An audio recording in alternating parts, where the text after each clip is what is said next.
Mana shu ovozdan keyin kimdir shotini sliv qiladi, kimdir esa daromad qiladi. Moliyaviy bozorlarni butun dunyoning eng zo'r milliarder treyderlaridan biri Paul Tudor Jones o'zini kompyuteri ustida, ya'ni monitoriga qanaqangi eslatma yopishtirib qo'yganini bilasizmi? Bu so'zlar uni kapitalini o'limdan qutqargan. Balkim sizga ham yordam berar. Uni monitorida losers average losers, ya'ni omadsizlar zararni o'rtachalashtiradi degan gap turadi.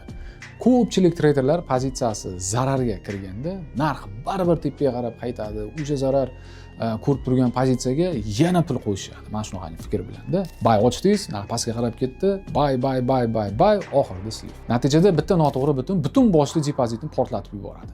Bitta boshli noto'g'ri qilgan qaroringiz slivga olib keladi. Professional maslahatim: xatoni vaqtida tan oling.